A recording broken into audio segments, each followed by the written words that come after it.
Today I'm going to show you how I make pepperoni pizza that rivals any takeout joint. This is what you'll need for the crust.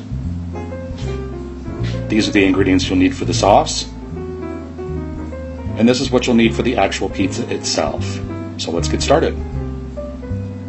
In my stand mixer here, I'm going to add 2 tablespoons of sugar and 3/4 of a cup of warm water, about 110 degrees or so. And I'm just going to stir that up to dissolve the sugar a little bit. And then I'm going to take 1 teaspoon of active dry yeast and I'm going to sprinkle that on the top. And I'm not going to bother to stir that in. I'm just going to let it bloom right on top of the water like that. And after about 10 minutes, it'll be nice and foamy. I'm going to add in 1 teaspoon of salt and 1 tablespoon of extra virgin olive oil. And also 2 cups of all-purpose flour. I've attached the dough hook to my mixer, and I'm just going to turn this on and mix it until it starts to pull away from the sides of the bowl and form a dough. Just like that. I'm going to let it go, and I'm going to let the machine knead it for about a minute or so. You don't want to overwork the dough too much. And then I floured my hands, and just taking the dough out of the bowl, and I'm going to shape this into a nice ball.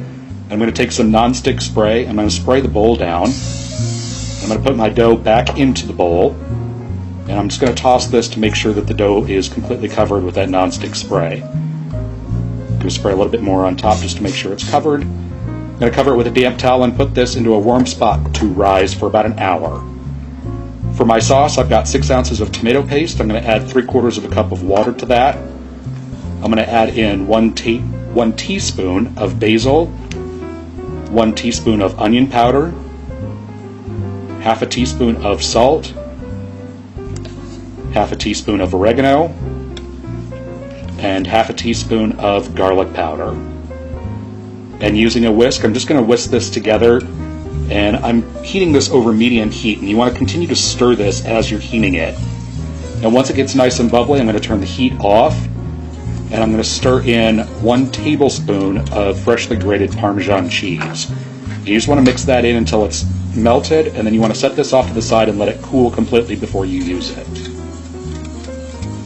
I'm going to preheat my oven to 500 degrees Fahrenheit, and I've got a 16-inch pizza pan here, and I'm just going to dust the top of it lightly with some cornmeal, maybe a tablespoon or so.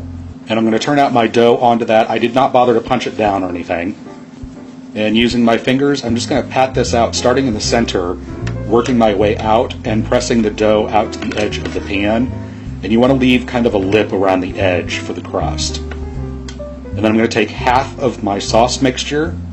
I'm just going to spoon that out into the center, and then using the back of a spoon, I'm just going to spread this out to within about 3/4 of an inch or so of the edge of the crust.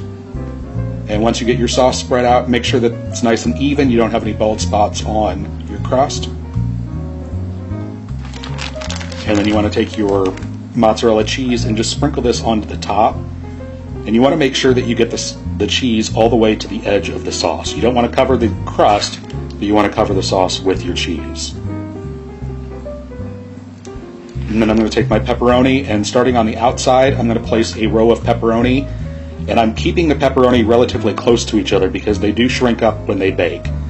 And I'm going to go around and continue filling in the center, kind of overlapping the slices, so it looks like that. And I'm going to place that into the oven and bake it for 7 minutes until it's nice and golden brown and looks like that.